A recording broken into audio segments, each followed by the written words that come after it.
Canal Entre Capas Book. Inscreva-se, é de graça. Compartilhe com os amigos.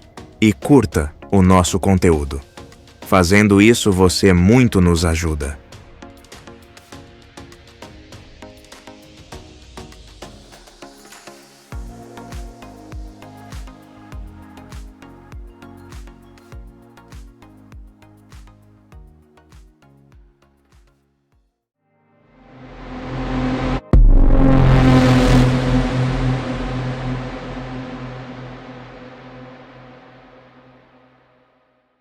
Parte 4.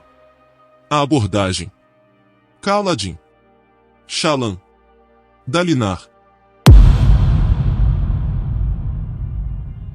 59. Veloz.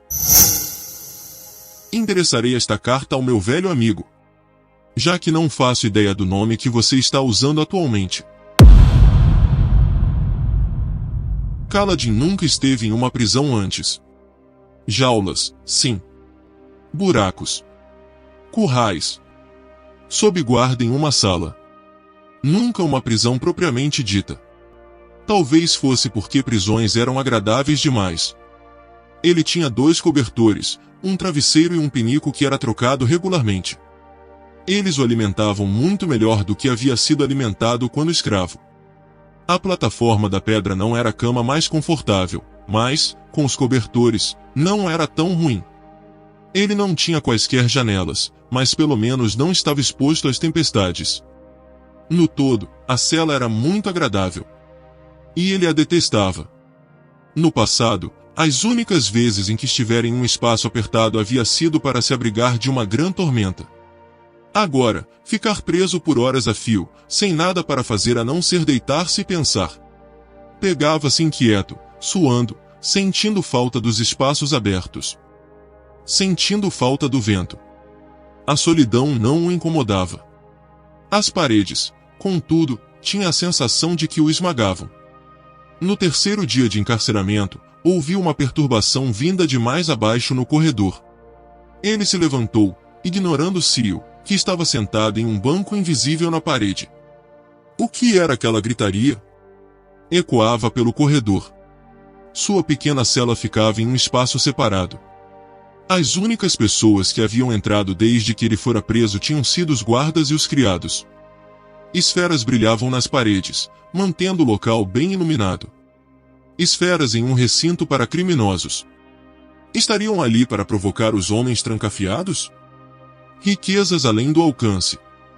Kaladin pressionou o corpo contra as barras frias, prestando atenção nos gritos indistintos.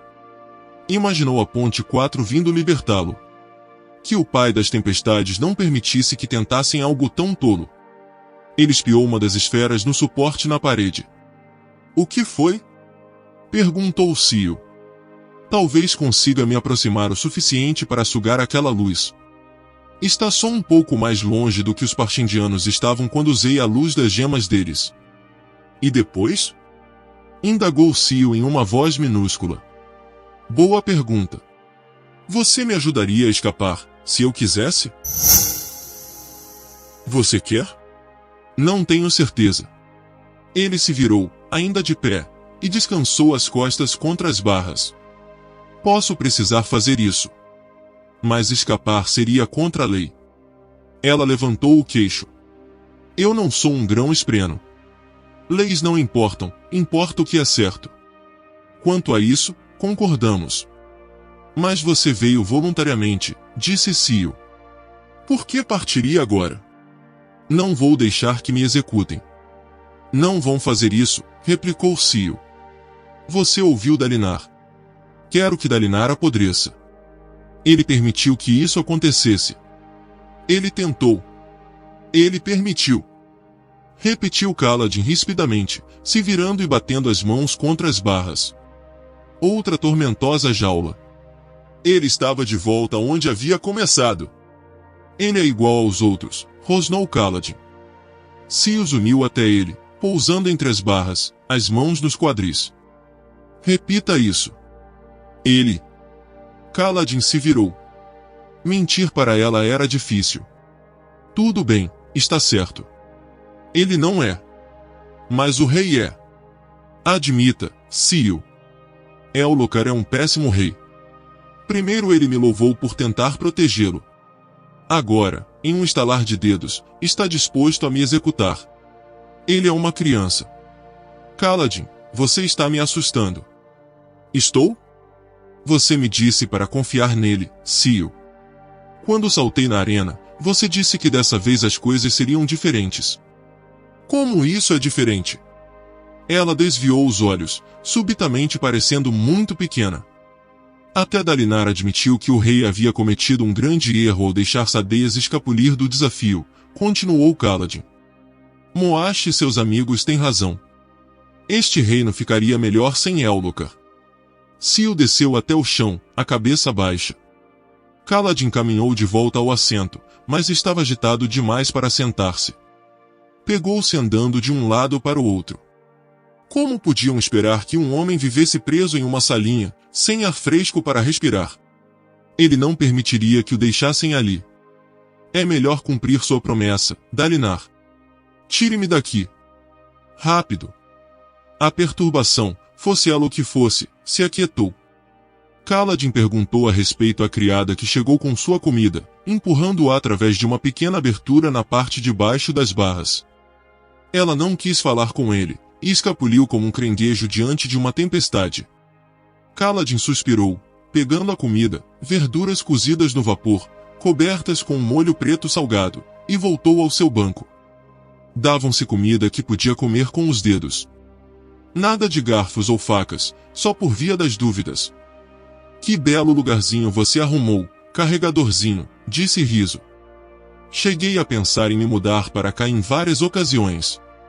O aluguel pode ser barato, mas o preço de entrada é bem alto.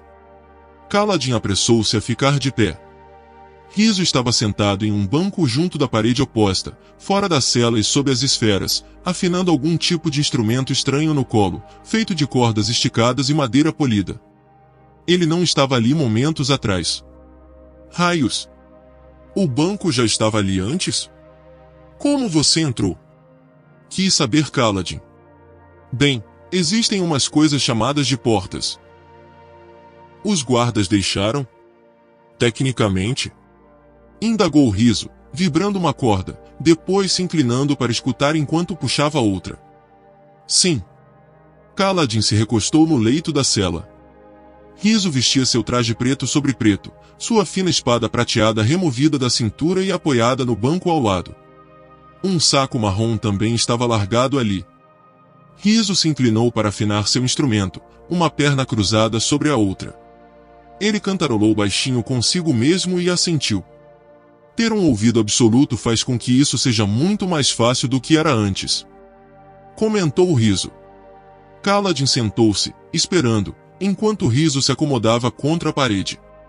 Então não fez nada. Bem? Perguntou Kaladin. Sim. Obrigado. Você vai tocar para mim? Não. Você não apreciaria. Então por que está aqui? Gosto de visitar pessoas na prisão. Posso dizer o que quiser e elas não podem fazer nada a respeito. Ele olhou para Kaladin, então pousou as mãos no instrumento, sorrindo. Eu vim por uma história. Que história? A que você vai me contar. Bah, fez Kaladin, se deitando novamente no leito. Não estou no clima para seus jogos hoje, Riso. Riso tocou uma nota no seu instrumento. Todo mundo sempre diz isso. O que, para começar, faz com que seja um clichê.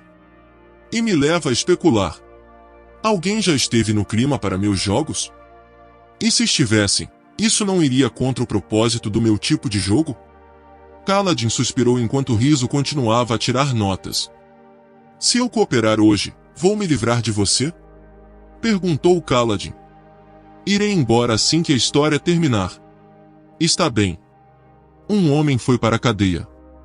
Ele detestou o lugar. Fim. Ah. Disse Riso. Então é uma história sobre uma criança. Não, é sobre. Kaladin se calou. Mim. Talvez uma história para uma criança, continuou o Riso. Vou lhe contar uma, para colocá-lo no clima. Um filhotinho de coelho e um pintinho estavam brincando na grama em um dia ensolarado. Um pintinho? Um filhote de galinha? Questionou Kaladin. E um o quê? Ah, por um momento esqueci onde estava. Perdão. Vamos torná-la mais apropriada para você. Um pedaço de lodo e um crustáceo nojento com 17 patas se arrastavam juntos pelas pedras em um dia insuportavelmente chuvoso. Melhorou? Suponho que sim. A história acabou? Ela ainda nem começou. Riso abruptamente bateu nas cordas e começou a tocá-las com uma intenção feroz. Uma repetição enérgica e vibrante. Uma nota acentuada, então 7 em uma sequência frenética. O ritmo adentrou Kaladin. Parecia sacudir o cômodo inteiro. O que você está vendo? Interpelou o Riso. Eu. Feche os olhos, idiota. Kaladin fechou os olhos. Isso é bobagem. O que está vendo? Repetiu Riso. Riso estava brincando com ele. Diziam que era um hábito do homem. Supostamente, ele era o antigo mentor de Sigizil. Será que Kaladin não merecia clemência por ajudar seu aprendiz? Não havia nada humorístico naquelas notas. Eram notas poderosas. Riso acrescentou uma segunda melodia, complementando a primeira. Ele estava tocando aquilo com a outra mão? As duas ao mesmo tempo? Como podia um homem, um instrumento, produzir tanta música? Kaladin viu. Em sua mente. Uma corrida. Essa é a canção de um homem correndo, falou Kaladin. Na hora mais seca do dia mais claro, o homem partiu do mar oriental, disse Riso, seguindo perfeitamente a batida da música, um cântico que era quase uma canção. E para onde ele foi, ou por que corria, são respostas que você me dará no final. Ele correu da tempestade, sussurrou Kaladin. O homem era veloz, cujo nome você conhece, ele é mencionado em contos e canções. O homem mais rápido da história. Os passos mais firmes já dados. Em tempos há muito passados, em tempos que conheci, ele correu com o arauto Shan-Arashi. Ele venceu a corrida, como vencia todas, mas agora era chegado o tempo da derrota. Pois veloz, tão seguro e tão rápido, para todos que ouviam gritou sua meta. Vencer o vento e disputar com uma tempestade. Um plano tão atrevido, uma promessa tão ousada. Correr com o vento? Não pode ser. Destemido, Veloz se preparou para a corrida. Então para o leste foi nosso Veloz. Na praia estabeleceu seu ponto de partida. A tormenta se intensificou, a tormenta se tornou feroz. Quem era aquele homem, pronto para a disparada? Homem algum devia testar o Deus das tempestades. Pessoa alguma já fora tão insensata. Como Riso tocava aquela música com apenas 2 mãos. Certamente outra mão havia se juntado a ele. Será que Kaladin deveria olhar? Nos olhos da mente, ele viu a corrida. Veloz, um homem descalço. Riso alegava que todos o conheciam, mas Kaladin nunca ouviu falar de tal história. Esbelto, alto, com longos cabelos amarrados em um rabo que chegava à cintura. Veloz tomou sua posição na costa, inclinado em uma postura de corrida, esperando enquanto o paredão trovejava e desabava sobre o mar em sua direção. Kaladin saltou quando Riso tocou uma explosão de notas, indicando o início da corrida. Veloz arrancou logo à frente de um violento e irado paredão de água, relâmpago e pedras lançadas pelo vento. Riso não falou novamente até que Kaladin o instigou. De início, Veloz foi bem, disse Kaladin. Sobre rocha e grama, nosso Veloz disparou. Saltou sobre pedras e desviou-se de árvores, seus pés, um borrão, sua alma, um sol. A tempestade grandiosa vociferava e girava, mas para longe dela nosso Veloz acelerava. A liderança era dele, o vento atrás. Será que um homem agora provou que tormentas podiam perder? Pela terra ele correu, ligeiro e seguro, e para trás ficou a leticar. Mas agora havia um teste à frente, pois montanhas teria que escalar. A tormenta avançava, soltando um uivo, ela via sua chance se aproximar. Até os montes mais altos e os picos mais gelados, nosso herói veloz abriu o caminho. Os declives eram íngremes e os atalhos, incertos. Conseguiria ele manter sua poderosa liderança? Obviamente não, respondeu Kaladin. Nunca dá para manter a dianteira por muito tempo. Não. A tempestade se aproximou, até pisar em seus calcanhares. Veloz sentia o ar gelado na nuca. Seu hálito frio o envolvia, uma boca de noite e asas de gelo. Sua voz tinha o som de pedras rachando, sua canção era chuva despencando. Kaladin sentia água gelada penetrando as suas roupas. Vento batendo na pele.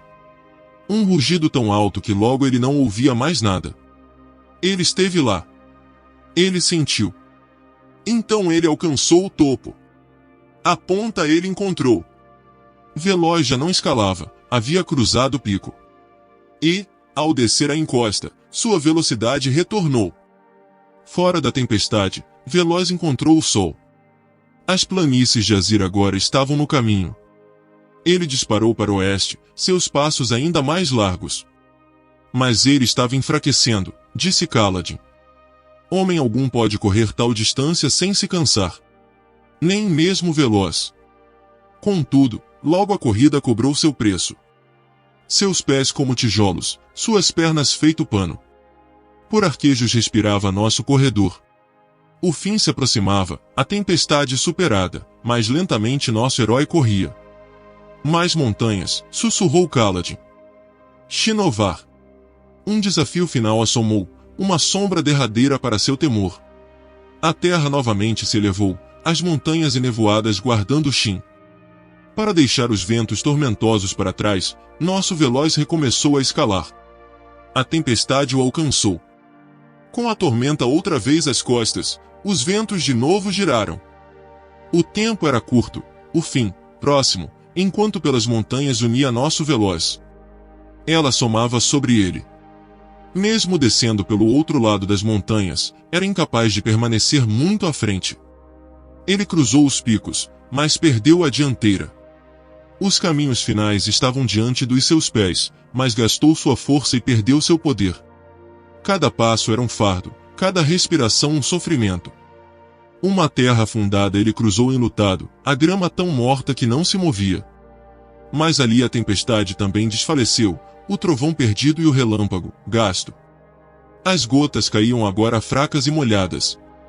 Pois Shin não é lugar para elas. Adiante, o mar, o final da corrida. Veloz permaneceu à frente, seus músculos doloridos. Os olhos mal viam, as pernas mal caminhavam, mas ele prosseguia rumo ao destino. Você sabe o fim viverá, um choque para os homens você me dará. Música, mas sem palavras. Riso aguardava a réplica de Kaladin. Já chega, pensou Kaladin. Ele morreu. Ele não conseguiu. Fim. A música parou de modo abrupto. Kaladin abriu os olhos e fitou Riso. Será que ele ficaria zangado por Kaladin dar uma conclusão tão ruim para a história? Riso o encarou, o instrumento ainda no colo. O homem não parecia zangado. Então você conhece essa história, disse Riso. O quê? Pensei que você a estivesse inventando. Não, você estava. Então o que eu poderia conhecer? Riso sorriu. Todas as histórias já foram contadas antes. Nós as contamos para nós mesmos, assim como todos os homens que já existiram. E todos os homens que existirão um dia. As únicas coisas novas são os nomes. Kaladin se sentou e bateu um dedo contra o bloco de pedra que servia de banco. Então, Veloz. Ele existiu mesmo? Tanto quanto eu, disse Riso. E ele morreu? Antes que ele pudesse terminar a corrida. Ele morreu. Riso sorriu. O quê? Riso atacou o instrumento. A música rasgou o silêncio da pequena sala. Kaladin ergueu-se do banco enquanto as notas alcançavam novas alturas. Sobre aquela terra de poeira e humus nosso herói tombou e ficou imóvel. Gritou o Riso. Seu corpo gasto, sua força esgotada, Veloz, o herói, não existia mais. A tempestade se aproximou e o encontrou ali. Ela se deteve, interrompendo seu caminho. As chuvas caíam, os ventos sopravam, mas além não podiam avançar. Pela glória a arder, pela vida a avivar, pelas metas inalcançadas e objetivos por que lutar. Todo homem precisa tentar, o vento viu. É esse o teste, é esse o sonho. Kaladin andou lentamente até as barras. Mesmo com os olhos abertos, podia ver. Podia imaginar. Então, naquela terra de poeira e humus, nosso herói deteve a própria tempestade. E embora a chuva caísse como lágrimas, nosso veloz recusou-se a encerrar a corrida. Seu corpo estava morto, mas sua vontade, não, e dentro daqueles ventos sua alma acendeu. Ela voou junto à última canção do dia, para vencer a corrida e conquistar a aurora. Além do mar e além das ondas, nosso veloz não perdia mais o fôlego. Para sempre forte, para sempre rápido, para sempre livre para correr com o vento. Kaladin pousou as mãos nas barras da cela. A música ressoou pelo recinto, então lentamente morreu. Kaladin esperou um momento, enquanto Rhys olhava para seu instrumento, um sorriso de orgulho nos lábios. Por fim, ele enfiou o instrumento debaixo do braço, pegou sua bolsa e espada e caminhou na direção da saída. O que isso significa? Sussurrou Kaladin. A história é sua. Você decide. Mas você já conhecia. Eu conheço a maioria das histórias, mas nunca tinha ouvido essa ser cantada. Rhys olhou de volta para ele, sorrindo. O que significa, Kaladin da Ponte 4? Kaladin filho da tempestade? A tempestade o pegou, respondeu Kaladin. A tormenta pega todo mundo, uma hora ou outra. Faz diferença? Eu não sei. Ótimo. Rhys inclinou sua espada na direção da testa. Como que para expressar respeito? Então você tem algo em que pensar. E foi embora.